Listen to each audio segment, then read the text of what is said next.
Praise the Lord, hallelujah. प्रभू येशूच्या प्रिय आणि पवित्र नामात पुन्हा एकवा मी pastor Shyamkant Sarvagade, Zion ministry, Zion church of Christ Ichalkaranji, मी आपलं मनपूर्वक याच्या संदेशामध्ये स्वागत करतो। प्रियानो, आजचा संदेश हा पवित्र शास्त्रातून उपदेशकाचं पुस्तक आणि 12वा अध्याय 1 ते 7 पर्यंत आपण आजचा हा संदेश या वचनावर मनन करणार आहोत। या आपण परमेश्वराकडे वळूया, आपला कान देवाच्या वचनाकडे लावूया। परमेश्वर हा आपला शब्द पाठवून कार्य करणारा देव आहे। परमेश्वरानं येशू ख्रिस्ताला या जगामध्ये पाठवलं आणि प्रभू येशू ख्रिस्तानं प्रियानो शब्दाने भूते घालवली, स्पर्शानं लोकांना बरं केलं आणि लोकांच्या जीवनामध्ये आनंद, आरोग्य, शांती आली। प्रियानो, जेव्हा प्रभू येशू बोलत असे, लोक ऐकत आणि पश्चाताप करत। प्रभू येशू ख्रिस्त जे सांगत असे ते लोक श्रवण करत आणि विश्वास धरत। आणि आम्हाला पाहायला मिळतं प्रियानो, लोकांना आनंद प्राप्त झाला, कारण अंधायास दृष्टी मिळाली आणि तो अंधा पाहू लागला। दृष्टी ही त्याच्यासाठी प्रियानो मोठी गोष्ट होती। कुष्ठरोगी पालता पडला, शरण आला आणि त्यानं प्रभूला विवंचना केली, परमेश्वराला विनंती केली की प्रभू मला स्पर्श कर, आणि येशूच्या स्पर्शाने कुष्ठरोगी शुद्ध झाला। प्रियानो, जेव्हा देवाचा शब्द येतो तेव्हा तो शब्द आमच्या जीवनामध्ये कार्य करतो। देवाचं वचन हा देवाचा शब्द आहे आणि म्हणून आज हे वचन काळजीपूर्वक ऐकत असताना प्रियानो, आज आपण ही आशा धरूया की परमेश्वर आजच्या वचनाद्वारे, संदेशाद्वारे तुमच्या जीवनामध्ये आत्मिक जागृती आणून आपल्याला पुन्हा एकदा परमेश्वर नीट आणि सरळ करेल। ज्या गोष्टी समजाव्यास कठीण आहेत, ज्या गोष्टी अजून प्राप्त झालेली नाहीत, ज्या गोष्टीची तुम्ही आशा धरलेली आहे, त्या नक्की प्रभू तुम्हाला देईल। आणि म्हणून हे उपदेशकाचं पुस्तक शलोमोन राजानं लिहिलं।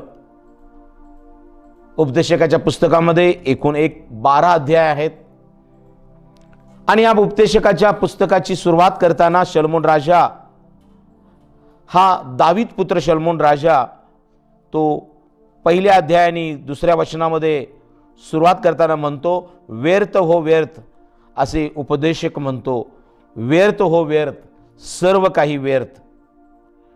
या भूतलावर मनुष्य जे सर्व परिश्रम करतो त्यात त्याला काय लाभ? एक पिढी जाते, दुसरी येते, पृथ्वीच काय ती कायम राहते। सूर्य उदय पाहून अस्तात जातो आणि तेथून आपल्या उदयस्थानाकडे धाव घेतो। पहा, शलोमोन राजानं उपदेशकाच्या पुस्तकाची सुरुवात करताना त्यानं आवर्जून हे म्हटलेलं आहे की या भूतलावर जे काही घडतं ते व्यर्थ आहे। मनुष्य जे काही करतो ते व्यर्थ आहे। आणि म्हणून या सुरुवातीला तो व्यर्थ म्हणतो, परंतु या संपूर्ण 12 अध्याय लिहित असताना मनुष्यानं परिश्रम करावं, कष्ट करून अन्न खावं, हे चांगलं आहे तो म्हणतो, पण शेवटी ते व्यर्थ आहे म्हणतो। विनोद करावा, हास्य करावं, मनोरंजनाचं जीवन, आनंदाचं जीवन जगावं असं तो म्हणतो, तेही तो व्यर्थ आहे म्हणतो। शलोमोन राजानं या भूतलावर अनेक गोष्टी तपासून पाहिल्या, करून पाहिल्या, परंतु प्रियानो सरते शेवटी त्यानं मनुष्याचं जे वैयक्तिक जीवन आहे याविषयी 12व्या अध्यायामध्ये तो शेवटी या गोष्टीपर्यंत पोहोचलेला आहे।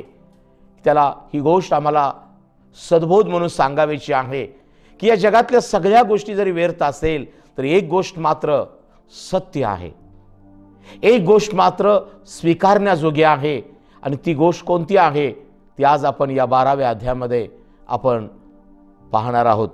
उपदेशकाचं पुस्तक 12वा अध्याय 1 ते 8 ही वचनं. आपल्या तारुण्याच्या दिवसात आपल्या निर्माणकर्त्याला स्मर. पहा, अनिष्ट दिवस येत आहेत आणि अशी वर्षे जवळ येत आहेत की त्यात मला काही सुख नाही असे तू म्हणशील. त्या समयी सूर्य, प्रकाश, चंद्र व तारे अंधक होतील आणि पावसानंतर अभ्रे पुन्हा येतील. त्या काही घराचे रखवालदार कापतील, बळकट पुरुष वागतील, दळणाऱ्या थोड्या उरल्यामुळे त्यांचं काम बंद पडेल. खिडक्यातून पाहणाऱ्या अंध होतील, जात्याचा आवाज मंद झाला म्हणजे बाहेरील दारे मिटतील. पक्षाच्या शब्दाने देखील त्याच्या निद्रेचा भंग होईल. सर्व गायनस्वरे मंदावतील, ते चढावाला भीतील. रस्ता धोक्याने भरला आहे असे त्यास वाटेल. बदाम फुलेल, टोळ सुद्धा जड असा वाटेल. वासना निमेल, कारण मनुष्य आपल्या अनंतकालिक निजधामात चालला आहे. आणि ऊर बडवून रडणारे गल्ल्या गल्ल्यातून फिरतील. मग चांदीचा दोर तुटेल, सोन्याचा कटोरा फुटेल, झऱ्याजवळचा घडा फुटेल, झाडा आडावरचा रहाट मोडेल. तेव्हा माती पुरवत मातीस मिळेल आणि देवाने दिलेला आत्मा त्याचकडे परत जाईल. व्यर्थ हो व्यर्थ, उपदेशक म्हणतो सर्व काही व्यर्थ. प्रियानो, 12व्या अध्यायामध्ये 1 ते 8 ही वचनं जर आपण काळजीपूर्वक ऐकली, पाहिली आणि त्याचं रहस्य आणि यामधलं प्रगटीकरण जर समजून घेतलं तर तुम्हाला तुमच्या जीवनामध्ये कोणत्या गोष्टी महत्त्वाच्या आहेत, कोणत्या गोष्टी वेळेत करायला पाहिजेत, ज्या परमेश्वरानं मनुष्याला प्रियानो आपल्या प्रतिरूपाचं सदृश्य बनवलं, हे सत्य आहे. मात्र आपण परमेश्वराचं प्रतिरूप असूनही, आपण परमेश्वराशी सदृश्य असूनही प्रियानो आपणास ठाऊक आहे, उत्पत्तीच्या पुस्तकात 1ल्या अध्यायामध्ये आम्हाला पाहायला मिळतं. उत्पत्तीचं पुस्तक 1ला अध्याय 26 वचन. मग देव बोलला, आपल्या प्रतिरूपाचा व आपल्याशी सदृश्य असा मानव आपण करू. समुद्रातील मत्स्य, आकाशातील पक्षी, पशु, अवघी पृथ्वी आणि पृथ्वीवर संचार करणारे सर्व जीव यावर ते सत्ता चालवतील. देवाने आपल्या प्रतिरूपाचा मनुष्य निर्माण केला. देवाचे प्रतिरूप असा तो निर्माण केला. नर व नारी अशी ती निर्माण केली.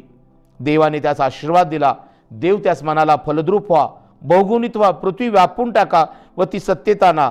समुद्रातील मत्स्य, आकाशातील पक्षी, पृथ्वीवर संचार करणारे सर्व प्राणी मात्र यावर सत्ता करा. पहा प्रियानो, आम्हाला पाहायला मिळतं की परमेश्वराने मातीचा मनुष्य घडिला. आणि शास्त्रामध्ये पुन्हा देवाचं वचन सांगतं, 2रा अध्याय आणि 7व्या वचनात, मग परमेश्वर देवाने जमिनीतील मातीचा मनुष्य घडिला व त्याच्या नाकपुड्यात प्राणवायू फुंकला. तेव्हा मनुष्य जीवधारी प्राणी झाला. आज तुम्ही हे समजून घ्या की मनुष्याची निर्मिती ही मातीपासून आहे. मात्र मनुष्य हा देवाच्या प्रतिरूपाचा आहे. तुम्ही मनुष्य म्हणून मातीपासून आहात, परंतु आपण परमेश्वराचं प्रतिरूप आणि परमेश्वराची सदृश्य असा आहोत. आता आपण या शरीरामध्ये परमेश्वराने आपल्याला जीव, आत्मा आणि शरीर असं बनवलं आहे. परमेश्वराचा प्राणवायू तुमच्या शरीरामध्ये आहे. आपण श्वास घेतो म्हणून जिवंत राहतो. आपण अन्न खातो म्हणून शरीरामध्ये ताकद आहे. परंतु प्रियानो, देवानं सर्वात महत्त्वाची गोष्ट तुमच्या आणि माझ्या शरीरात ठेवलेली आहे, ते म्हणजे आत्मा आहे. आणि आत्म्याचं खाद्य देखील तुम्ही रोज त्याचं शास्त्र वाचन हा त्याचा आत्मिक मानना घेत आहात, म्हणून तुम्ही आत्मिकरित्या तुम्ही बलवान आहात. मनावर, शरीरावर येणाऱ्या आघातावर तुम्ही विजय मिळवत आहात. याला कारण की तुमचं जीवन हे तुम्ही परमेश्वराशी सदृश्य आणि परमेश्वराचं जे प्रतिरूप असं तुम्ही राखलेलं आहात. आणि जे लोक परमेश्वराच्या स्वाधीन आहेत, ज्यांनी आपलं शरीर परमेश्वराला समर्पित केलेलं आहे, ज्यांनी आपलं अंतकरण परमेश्वरा दिलेलं आहे, त्यांच्यामध्ये ख्रिस्त निवास करतो. पाऊल रोमकराच्या पत्रामध्ये 12व्या अध्याय 1 ते 5 मध्ये तो म्हणतो, बंधुजन हो, देवाच्या करुणामुळे मी तुम्हास विनंती करीतो की तुम्ही आपल्या शरीराचा जिवंत, पवित्र व देवाला प्रिय असा यज्ञ करावा. ही तुमची आध्यात्मिक सेवा आहे. या युगाबरोबर समरूप होऊ नका. प्रियानो, देवाचा सेवक हा रोमच्या मंडळीला लिहिताना खात्रीनं आणि विश्वासानं हे सांगत आहे की त्यामध्ये त्याचा जो बोध आहे, रोमकराच्या पत्रामध्ये 12व्या अध्यायामध्ये, की बंधुजन व देवाच्या करुणामुळे मी तुम्हाला विनंती की तुम्ही आपल्या शरीरांचा जिवंत, पवित्र व देवाला प्रिय असा यज्ञ करावा. ही तुमची आध्यात्मिक सेवा आहे. पहिली गोष्ट की तुम्ही आणि मी परमेश्वराचं प्रतिरूप आणि परमेश्वराची सदृश्य असं आहोत. मात्र त्याच वेळेला आम्ही ही गोष्ट लक्षात घ्यायला पाहिजे की मनुष्याची निर्मिती, उत्पत्ती ही मातीपासून आहे. परंतु देवानं तुमच्या आणि माझ्या शरीरात आपला प्राण फुंकलेला आहे. तो आत्म्याच्या स्वरूपामध्ये, अंशामध्ये तो प्राणवायू, आत्मा असा आम्हाला लाभलेला आहे. आपण या जगामध्ये जगत असताना आपल्याला लोक शरीरावरून ओळखतात, आपल्या बाह्य स्वरूपावरून ओळखतात. परंतु शास्त्र सांगतं, परमेश्वर आपलं बाह्य स्वरूप पाहत नाही, तर आत्मे तोलून पाहणारा देव आहे. आणि म्हणून आज मी देवाचा सेवक तुम्हाला बोध करताना सांगू इच्छितो की जरी हे सत्य आहे की आपण परमेश्वराचं प्रतिरूप आहोत, आम्ही परमेश्वराची स्वरूप, आम्ही सदृश्य आहोत, जग आम्हाला बाह्य स्वरूपानं ओळखतं, परंतु दुसरी महत्वाची गोष्ट की आम्ही मातीपासून आहोत हे विसरता कामा नये. आणि या मातीच्या शरीरामध्ये देवाने आपला प्राणवायू, आत्मा असा फुंकलेला आहे, याचा पण आम्हाला विसर पडता कामा नये. आणि म्हणून माझ्या प्रियानो, ज्या परमेश्वरानं तुम्हाला आणि मला आपल्या प्रतिरूपाचं, सदृशाचं बनवलं, दावीद राजा एका ठिकाणी त्याच्या स्तोत्रात मध्ये म्हणतो, त्या परमेश्वराच्या उजव्या हातात दीर्घायुष्य आहे, डाव्या हातात धन आणि गौरव आहे. प्रियानो, परमेश्वर आम्हाला दीर्घायुष्य देण्यासाठी, परमेश्वर आम्हाला आमचं कल्याण करण्यासाठी सदैव तयार आहे. परंतु आज एक वास्तवता आपण पाहणार आहोत की जी उपदेशकाच्या पुस्तकामध्ये शलोमोन राजानं ती वास्तवता आपल्या समोर ठेवलेली आहे, यासाठी की त्या वास्तविकतेचं आम्ही भान ठेवायला पाहिजे. तो काय म्हणतो? 12व्या अध्यायामध्ये देवाचा सेवक उपदेशक शलोमोन राजा आपल्या तारुण्याच्या दिवसात आपल्या निर्माणकर्त्याला स्मर. पहिली गोष्ट तो आम्हाला सांगत आहे, उपदेश करत आहे की आपल्या या तरुणपणामध्ये आम्ही आपल्या निर्माणकर्त्याची आठवण केली पाहिजे. ज्या परमेश्वरानं तुम्हाला आपल्या प्रतिरूपाचं बनवलेलं आहे, ज्या परमेश्वरानं आपल्याला सदृश्य असं बनवलेलं आहे, ज्या परमेश्वरानं तुम्हाला आणि मला या भूमीतील मातीचं बनवलेलं आहे, त्या परमेश्वरानं तुमच्यानी माझ्या नाकपुड्यात श्वास फुंकलेला आहे, त्या परमेश्वराची आम्ही नेहमी त्याचं स्मरण करणं ही आमची प्रथम जबाबदारी आहे. म्हणून आजचा संदेश ऐकत असताना माझ्या प्रिय बंधू आणि बहिणींनो, एक महत्वाची गोष्ट याकडे तुम्ही दुर्लक्ष करू नका की परमेश्वर जो निर्माण करता आहे त्याची आम्ही रोज आठवण केली पाहिजे. त्यानं परमेश्वरानं तुम्हाला आणि मला जिवंत ठेवलेला आहे, म्हणून आठवण करून त्याला धन्यवाद ठेवला पाहिजे. तुमच्यावर येणाऱ्या प्रत्येक संकटात त्यानं तुम्हाला सांभाळलेलं आहे, सुरक्षित ठेवलेलं आहे, म्हणून त्याची आठवण केली पाहिजे. अन्न, वस्त्र, निवारा रोज तो परमेश्वर तुम्हाला देतो. त्याची कृपादृष्टी तुम्हावर आहे, म्हणून त्याची आठवण केली पाहिजे. अनेक संकटातून, आजारातून, तुम्हावर आलेल्या अनेक भयानक परिस्थितीतून त्या परमेश्वरानं तुम्हाला वाचवलेलं आहे, म्हणून त्याची आठवण केली पाहिजे. आज जर तुम्ही म्हणत असाल की म्हातारपणामध्ये बघू, रिटायर्ड झाल्यानंतर बघू, माझं सगळं गोष्टी आटोपल्यानंतर बघू? नाही प्रियानो, हा देवाचा सेवक या ठिकाणी आज संदेश ऐकणाऱ्यांना एक गोष्ट परमेश्वर वचनातून बोध करत आहे की माझ्या बंधू, माझ्या बहिणी, शास्त्र सांगतं 12व्या अध्याय 1ल्या वचनात, आपल्या तारुण्याच्या दिवसात आपल्या निर्माणकर्त्याला स्मर. आपल्या तरुणपणामध्येच आपण परमेश्वराची आठवण केली पाहिजे. याला कारण काय आहे? पुढे असं म्हटलेलं आहे, पहा अनिष्ट दिवस येत आहेत आणि अशी वर्षे जवळ येत आहेत, त्यात मला काही सुख नाही असं तू म्हणशील.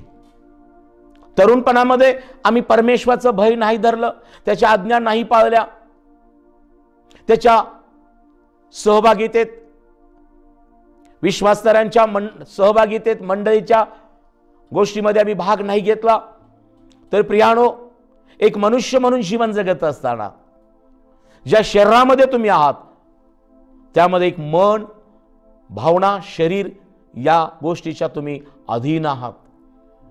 आणि म्हणून आम्ही जर परमेश्वराचं भय धरून, परमेश्वराची आज्ञा पाळून, जर परमेश्वराचं रोज उपकार स्मरण करत, त्याची आठवण करत जर जीवन जगू, तर बायबल सांगतं येणाऱ्या दिवसात जे अनिष्ट दिवस येणार आहेत त्यात मला सुख नाही अशी म्हणण्याची वेळ तुम्हावर येणार नाही. मात्र जगामध्ये जे लोक आहेत, जे तरुणपणातच परमेश्वराची जर आठवण करत नाहीत, ज्या परमेश्वरानं आम्हाला ही सुंदर सृष्टी दिलेली आहे, सूर्याचा प्रकाश, चंद्र तारे, रात्रीचा प्रकाश, पाण्यासाठी नद्या, तलाव, स्वच्छ हवा, परमेश्वर पुष्कळ काही आम्हाला विना मोबदला दिलेला आहे, कारण तो निर्माण करता परमेश्वर आहे. आपण त्याची निर्मिती आहोत. आणि म्हणून आज देवाचा सेवक मी तुम्हाला सांगू इच्छितो की तुमच्या तरुणपणातच त्या निर्माण करत्या परमेश्वराची आठवण करा. रोज आठवण करून त्याला प्रार्थना करा, आभार माना, धन्यवाद द्या. कारण येणाऱ्या दिवसामध्ये जसं जसं आमचं वय वाढेल तसं तसं प्रियानो येणाऱ्या दिवसामध्ये अनिष्ट दिवस येणार आहेत. आणि मग जगामध्ये येणारे आजार, जगामध्ये येणारे चढउतार, जगामध्ये होणारे परिस्थिती, यामुळं जर आम्ही तरुणपणातच परमेश्वराला जडून नाही राहिलो, परमेश्वराच्या विश्वासामध्ये, देवाच्या भयामध्ये, देवाच्या आज्ञेत नाही राहिलो, तर असा मनुष्य प्रियानो येणाऱ्या अनिष्ट दिवसाला घाबरून अस्वस्थ होईल, भयभीत होईल. आणि म्हणून हा उपदेशक आम्हाला बोध करताना हा आम्हाला सांगत आहे की प्रत्येकाची ही जबाबदारी आहे की तरुणपणामध्येच आम्ही परमेश्वराची आठवण करावी, परमेश्वराचं आज्ञा पाळावी, परमेश्वराचं भय धरावं. शलोमोन राजानं नीतिसूत्र 31 लिहिलीत, 3000 कथनं लिहिलीत, अनेक गीत त्यानं लिहिलेली आहेत. आणि उपदेशकाच्या नीतिसूत्राचं सुरुवात करताना देखील शलोमोन राजानं हे सांगितलेलं आहे. शलोमोनाचं जे नीतिसूत्र आहे तो नीतिसूत्रामध्ये देखील सुरुवात करताना हेच सांगतो की नीतिसूत्र पहिलं जेव्हा त्यानं लिहिलं तेव्हा तो म्हणतो, इस्रायलाचा राजा दावीद पुत्र शलोमोन याची नीतिसूत्रे, ज्ञान व शिक्षण ही संपादण्यात यावी, बोधमय वचनांचे परीक्षण करण्यात यावं. प्रियानो, शलोमोन हा राजा होता. शलोमोनाला देवाचं दर्शन लावलं आणि तारुण्यात त्याला राजाचं पद प्राप्त झालं, तो राजा झाला. परमेश्वराने त्याला सांगितलं तुला हवा तो वर माग, परंतु शलोमोनानं परमेश्वराजवळ काय मागितलं? ज्ञान मागितलं, विवेक मागितला, प्रजेचा न्याय करण्याचं शहाणपण मागितलं. आज आम्ही परमेश्वराजवळ अनेक गोष्टी मागतो. परमेश्वरा मला चांगलं घर दे, नोकरी दे, पुष्कळ पैसा दे, अनेक गोष्टी प्रत्येक जण वेगवेगळ्या पद्धतीने मागत असतं. पण काय तुम्हाला प्राप्त झालेलं घर, नोकरी, वाहनं, सुखा समाधानाची साधनं, याचा उपयोग आणि उपभोग कसा घ्यायचा यासाठी देवाजवळ तुम्ही ज्ञान मागत आहात काय? फार महत्वाचं आहे. बायबल देवाचं वचन स्तोत्र करता दावीद राजा म्हणतो, परमेश्वर जर घर बांधत नाही तर बांधणाऱ्याचं श्रम व्यर्थ आहे. परमेश्वर जर नगर रक्षित नाही तर पहारेकऱ्याचं जागणं व्यर्थ आहे. तुम्ही पहाटे सुटता, उशिराने विश्रांती घेता, पण तोच आपल्या प्रियजनास लागेल ते झोपेती देतो. काय तुम्ही त्याचे प्रियजन झालेला आहात काय? तुम्ही त्याची प्रार्थना करणारे, त्याची आशा धरलेले, तुम्ही त्याचं रोज आठवण करणारे लोक आहात काय? माझ्या प्रियानो, तुमचं घर परमेश्वरानं बांधलेलं आहे, पण त्या घरामध्ये तुम्ही परमेश्वराची आठवण करणं, धन्यवाद देऊन प्रार्थना करणं, शब्दादिनी चर्चला जाणं ही तुमची जबाबदारी आहे. परमेश्वरानं तुम्हाला वाहन दिलेलं आहे, ते वाहन घेऊन तुम्ही देवाच्या कामामध्ये, सुवार्तेच्या कामामध्ये देखील त्या वाहनांचा उपयोग होत आहे का? तुम्हाला परमेश्वरानं ज्ञान दिलेलं आहे, नोकरी दिलेला आहे, व्यवसाय दिलेला आहे, अनेक चांगल्या गोष्टी प्रियानं तुम्हाला परमेश्वरानं दिलेल्या आहेत, पण त्यातून तुम्ही त्या उद्योगाचा, नोकरीचा, पैशाचा, धनाचा, ज्ञानाचा उपयोग परमेश्वराच्या गौरवासाठी, अनाथ, पोरके, विधवा, गरीब यांचा कैवार घेण्यासाठी करत आहात काय? यावरती तुमचा आशीर्वाद अवलंबून आहे. आणि म्हणून उपदेशक सुरुवात करतानाच म्हणतो की जे तुला प्राप्त झालेलं आहे त्यामध्ये परमेश्वराची आठवण कर. कारण दुसऱ्या वचनात तो म्हणतो, त्या समयी जर तरुणपणात आपण परमेश्वराची आठवण नाही केली तर तरुणपणानंतर जे वृद्धावस्था येणार आहे त्याचं वर्णन करताना हा देवाचा सेवक वचनाद्वारे आम्हाला म्हणत आहे की वृद्धापणामध्ये कसे दिवस येणार आहेत. त्या समयी सूर्य, प्रकाश, चंद्र व तारे अंधक होतील, पावसानंतर अभ्रे पुन्हा येतील. प्रियजनांनो, परमेश्वराने तुम्हा प्रत्येकाला 2 डोळे दिलेले आहेत, एक नाक दिलेला आहे श्वास घेण्यासाठी, त्यालाही 2 श्वास घेण्यासाठी 2 नॉस्ट्रिल्स आहेत, 2 कान आहेत, 2 हात आहेत, डोकं आहे, पाय आहे. आपल्या शरीराची एक परमेश्वराने विशिष्ट प्रकारे रचना केलेली आहे आणि या शारीरिक रचनेकडे देखील आमचं लक्ष असणं फार महत्वाचं आहे. कारण जसं जसं आम्ही वय वाढत राहतं आपल्या शरीराचे अवयव हे प्रियानो नाजूक होऊ लागतात, त्यांचं काम मंदावू लागतं. आणि म्हणून आज देवाचा सेवक या नात्यानं मी तुम्हाला जागृत करू इच्छितो. प्रियजनांनो, ज्या परमेश्वरानं तुम्हाला आपल्या प्रतिस्वरूपाचं बनवलेलं आहे, परमेश्वराशी सदृश्य तुम्ही आहात, परंतु तुम्ही मातीचं पात्र आहात हे विसरू नका.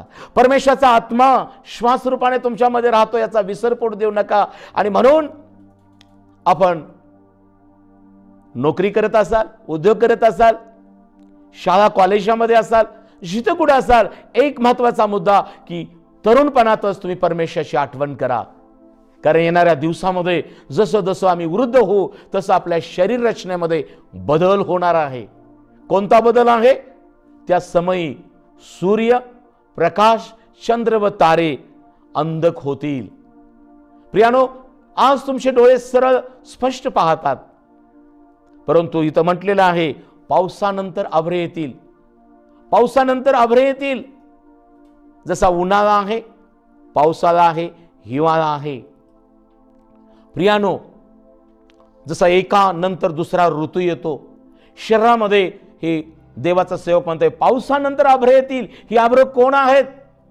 प्रियानो, आज तरुणपणामध्ये आम्ही डोळ्यानं स्पष्ट पाहतो म्हणून आम्ही बायबल वाचू शकतो स्पष्टरित्या, आम्ही एकमेकाला पाहू शकतो स्पष्टरित्या.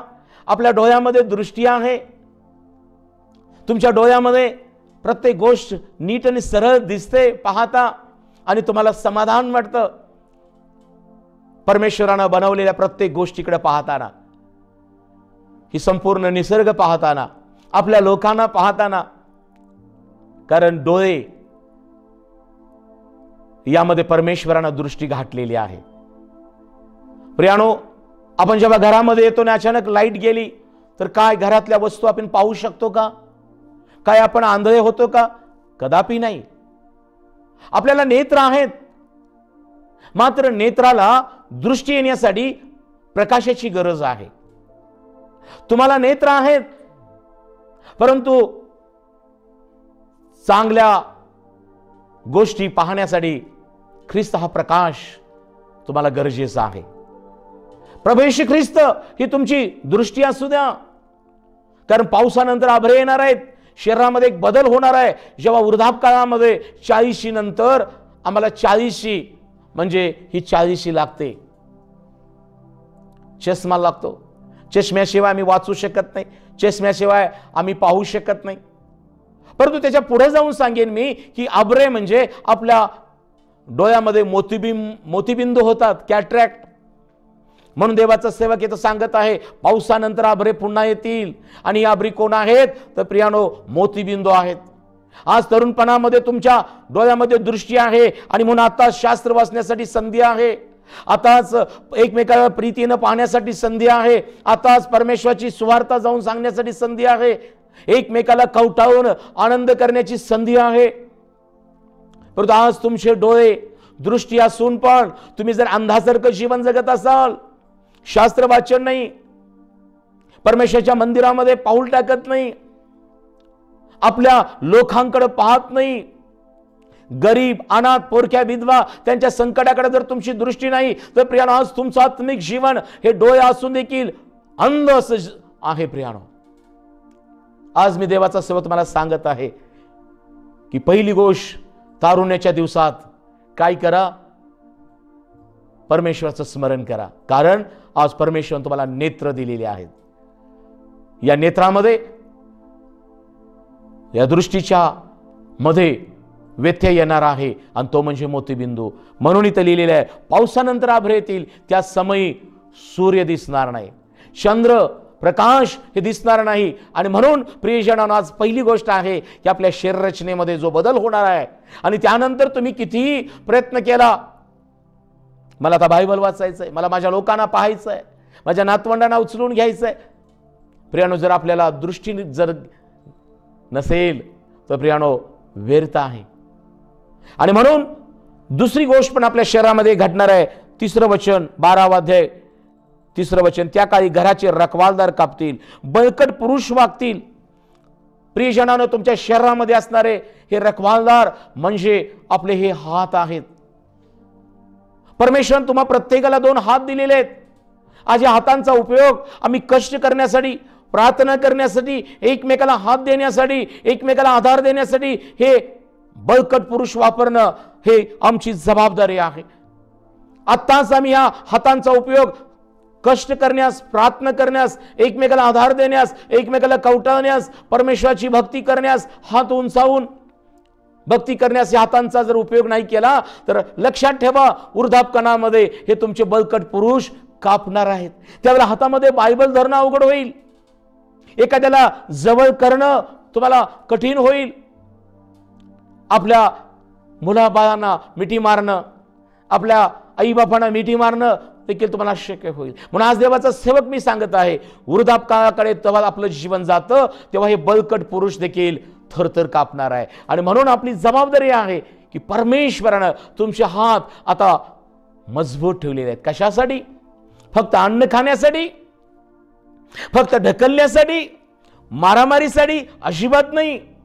माझ्या बंधू, माझ्या बहिणी, ज्या परमेश्वरानं तुला आपलं प्रतिरूपाचं बनवलेलं आहे, जो परमेश्वर तुला पाहतो, ज्या परमेश्वर तुला आपला श्वास फुंकून जिवंत ठेवलेला आहे, तो परमेश्वरच तुम्हाकडून अपेक्षा करत आहे की माझ्या बहिणी, माझ्या बंधू, हे तरुणांनो, आताच तुम्ही आपल्या हातानं कष्ट करून अन्न खा, या हातानं भक्ती करा, हात उंचावून परमेश्वराची भक्ती करा, हात जोडून परमेश्वराला धन्यवाद द्या, प्रार्थना करा, पवित्र शास्त्र या हातानं रोज उघडा. हे हात बळकट असू द्या. आणि आज जर तरुणपणात तुमचे हात परमेश्वराच्या मार्गामध्ये असतील तर वृद्धापणामध्ये हे बळकट पुरुष थरथर कापणार पण नाहीत, याची मला गॅरंटी आहे. पण आज तुमचे हात काय करत आहेत? तुमच्या हातामध्ये आज तुम्ही काय धरलेलं आहे? नशेचा प्याला, दारू, सिगारेट, तंबाखू, कोणत्या गोष्टीमध्ये आज तुमचे हात अडकलेले आहेत? बस झालं. आज देवाचा सेवक मी तुम्हाला सांगू इच्छितो, ज्या हातानं आम्ही प्रभुभोजन घेतो, ज्या हातानं आम्ही देवाला हात जोडून प्रार्थना करतो ते हात आज नीट आणि सरळ करा. तुमचे हात धक्का देण्यास नको, तुमचे हात एकमेकाला कवटाळण्यासाठी त्याचा उपयोग झाला पाहिजे. आणि मग असे हात परमेश्वर बळकट करील. या हातानं जे कष्ट कराल टिकून राहील. या हातानं ज्या प्रार्थना भक्ती कराल परमेश्वर तुम्हाला आशीर्वादित करेल. आणि हे तरुणपणातच करा, अन्यथा येणाऱ्या दिवसामध्ये वृद्ध काळामध्ये तुमचे हात हे कसे होणार आहेत? बायबलमध्ये रखवालदार कापतील, बळकट पुरुष वागतील. आज तुम्हाला वाटत असेल मी चांगलं वजन माझं आहे शरीरामध्ये, समाजामध्ये, घरामध्ये, परंतु जर तुम्ही नम्र नाही झाला तर प्रियानो परिस्थिती आणि लोक तुम्हाला वाकवल्याशिवाय राहणार नाहीत. म्हणून शास्त्र सांगतं जो स्वतःला नम्र करतो त्याला देव उंच करतो, पण जो स्वतःला उंच करतो तो नमवला जाणार आहे. आज संदेश ऐकणाऱ्या बंधू, आज तुझी अवस्था काय आहे? तुला वाटतं तुझी ताकद कामी येईल? अजिबात नाही. तुझ्या शक्तीचा उपयोग देवाच्या गौरवासाठी असू दे. बळकट पुरुष वाकणार आहेत. दळणाऱ्या थोड्या उरल्यामुळे त्यांचं काम बंद पडेल. आपले दात अन्न खाण्यासाठी दळण्यासाठी उपयोगाचे आहेत. वृद्धापकाळामध्ये हे दात कमी कमी होऊ लागतात, पडू लागतात. आणि शरीरामध्ये दात नसेल तर प्रियानो अन्न कसं जाईल, कसं पचन होईल आणि कशी शक्ती येईल? म्हणून आज देवाचा सेवक मी तुम्हाला सांगत आहे की तुमचं शरीर हे मातीपासून आहे. तुम्ही परमेश्वराचं प्रतिरूप आहात. परमेश्वराने तुम्हाला आपल्याशी सदृश्य बनवलेलं आहे, परंतु आपल्या शरीरातला प्रत्येक अवयव वृद्धापकाळामध्ये कमकुवत होऊ लागतो. म्हणून आज ज्या परमेश्वरानं तुमच्या नेत्रामध्ये दृष्टी दिलेली आहे ते नेत्र परमेश्वराला पाहण्यासाठी, शास्त्र वाचण्यासाठी त्याचा उपयोग होऊ द्या. तुमच्या हा देवाच्या कामामध्ये गुंतून ठेवा. तुमचं शक्ती देवाच्या सेवेसाठी वापरा.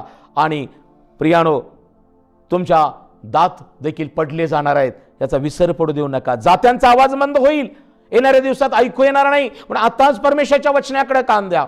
आताच परमेश्वराच्या मंदिरात जाऊन सुवार्थ ऐका, पश्चाताप करा आणि देवाकडे वळा. जेव्हा वृद्ध लोक चर्चमध्ये येतात तेव्हा ते म्हणतात काय म्हणतोय तो, आणि मग इतर म्हणतात शांत बसा शांत. ज्याला ऐकू येत नाही त्याचा आवाज मग नंतर वाढतो आणि लोक आम्हाला शांत करतात. प्रिय बंधू, प्रिय बहिणीनो, तरुणपणाच्या दिवसामध्ये परमेश्वराची आठवण करा. आपलं शरीर देवाला समर्पित करा. तेव्हा तुमच्या शरीराचा प्रत्येक अवयव निरोगी आणि निर्दोष राहील. परमेश्वर तुम्हाला आयुष्य वाढवून देईल. परमेश्वर तुमचा आशीर्वाद वाढवेल. परमेश्वराने प्राप्त करून दिलेल्या सगळ्या गोष्टींचा उत्तम उपभोग तुम्ही घेणारे व्हाल. पुढे लिहिलंय ते चढावाला भीतील.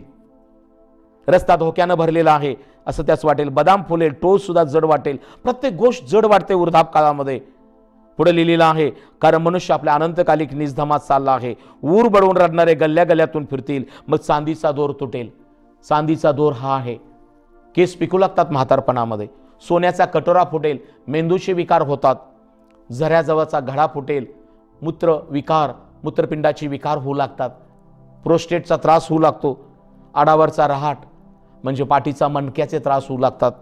आणि मग शेवटी प्रियानो आपलं शरीर थकतं. डोळ्यापासून ते मूत्रपिंडापर्यंत, मणक्याच्या आजारापासून प्रियानो हात थरथर कापण्यापर्यंत शरीराच्या रचनेमध्ये बदल होऊ लागतो. आणि मग शास्त्र सांगतं तेव्हा 7वं वचन, माती पूर्वस मातीस मिळेल आणि देवाने दिलेला आत्मा त्याचकडे परत जाईल. व्यर्थ हो व्यर्थ, उपदेशक म्हणतो सर्व काही व्यर्थ. प्रियानो, म्हणून या संदेशामध्ये आज देवाचा बोध तुम्हाकडे आलेला आहे. हे सगळं वृद्धापकाळामध्ये आपला डोळ्यापासून शरीराचा प्रत्येक अवयव अशक्त आणि कमकुवत होणार आहे. आणि मग वृद्धापकाळामध्ये तुम्ही म्हणाल मला शास्त्र वाचायचंय, परंतु मोतीबिंदू हा तुमचा प्रॉब्लेम असणार आहे. मला शास्त्र घट्ट धरायचंय, मला माझ्या लोकांना घट्ट धरायचंय, पण तर तुमचे हात थरथर कापतील ही व्यथा वास्तवता असणार आहे. तुम्हाला उंच स्वर करून गायचं आहे, पण तुमचा घसा, तुमचा गायन स्वर मंदावला जाणार आहे. तुम्हाला देवाचं पुष्कळ वचन ऐकायचं असतं, परंतु कान जात्यांचा आवाज मंद झालेला असतो. म्हणून आज देवाचा संदेश तुम्हाकडे आलेला आहे. उपदेशक 12:1 म्हणतो तरुण्याच्या दिवसातच काय कर, आपल्या निर्माण कर्त्याला स्मर, परमेश्वराची आठवण कर. उपदेशक 11:9 मध्ये म्हणतो हे तरुण आपल्या तारुण्यात आनंद कर. तुझ्या तारुण्याच्या दिवसात तुझे हृदय तुला उल्हास देव, तू मनास वाटेल त्या मार्गाने नजरेस येईल तसा चाल, पण या सर्वाबद्दल देव तुझा झाडा घेईल हे तुझ्या लक्षात असू दे. Price the Lord. पहा, आज परमेश्वराने अद्भुत संदेश तुम्हाला प्रगट केला आहे की तुम्ही आणि मी परमेश्वराची निर्मिती आहोत. आम्ही हे विसरता कामा नाही. परमेश्वर तुमचा निर्माण करता आहे हे विसरता कामा नाही. परमेश्वरानं आपल्याला मातीचं बनवलेलं आहे हे विसरता कामा नाही. परंतु एक महत्वाची गोष्ट की परमेश्वरानं तुमच्या शरीरामध्ये आपला आत्मा घातलेला आहे आणि त्या आत्म्यानं जेव्हा मी परमेश्वराचं स्मरण करतो, प्रार्थना करतो, भक्ती करतो, तेव्हा शरीराचा प्रत्येक अवयव परमेश्वर सुरक्षित ठेवतो, निरोगी ठेवतो आणि मग तुमचे डोळे परमेश्वराच्या दृष्टीनं आणि परमेश्वर तुमच्या डोळ्यामध्ये त्याची दृष्टी देतो. परमेश्वर तुमचे हात बळकट करील, परमेश्वर तुमचा स्वर वाढवेल, परमेश्वर तुम्हाला बळकट ठेवील. कोणत्याही चढावाला तुम्ही घाबरणार नाही, कोणत्याही अवयव शरीरामधला अवयव निकामी होणार नाही. आणि म्हणून आमची या सध्याच्या परिस्थितीत तुमची जबाबदारी आहे की या तरुणपणातच परमेश्वराला तुमचं शरीर आणि शरीराचा प्रत्येक अवयव समर्पित करा. परमेश्वर नक्की जरी मातीच मिळाली तर शास्त्र सांगतं तारण पावलेला आत्मा देवाकडे जाईल. देवबाप करो हा सर्व संदेश परमेश्वर तुम्हासाठी आशीर्वादित करो. या आपण प्रार्थना करूया. स्वर्गीय पित्या, येशूच्या प्रिय नामामध्ये मी तुझा सेवक धन्यवाद देतो प्रभू. देव परमेश्वर, मी प्रार्थना करतो आज या प्रियजनाने हा संदेश ऐकलेला आहे, त्यांनी परमेश्वर देवा आज ओळखला आहे की तू त्यांचा निर्माण करता परमेश्वर आहेस. आमचं शरीर हे प्रभू तू मातीपासून बनवलेलं आहेस, पण आमच्या शरीरामध्ये तुझा आत्मा आहे. आणि म्हणून राजा येशू आज तू आम्हाला आत्मिकरित्या जागृत केलंस यासाठी की आम्ही या तरुणपणातच परमेश्वर तुझी आठवण करावी, तुला धन्यवाद द्यावा. कारण वृद्धाप काळामध्ये आमच्या शरीराचा प्रत्येक अवयव निकामी निकृष्ट होणार आहे. आणि म्हणून राजा येशू मी प्रार्थना करतो ज्यांनी हा संदेश ऐकलेला आहे त्यांनी तरुणपणातच परमेश्वर तुझी आठवण करावी, तुला धन्यवाद द्यावा. म्हणून त्यांचं सहाय्य कर. त्यांच्या शरीरातला प्रत्येक अवयव सुरक्षित ठेव प्रभू येशू आणि तुझं गौरव होऊ दे. येशूच्या नावाने मागतो, आमेन. देवबाप तुम्हाला आशीर्वादित करो. Praise the Lord.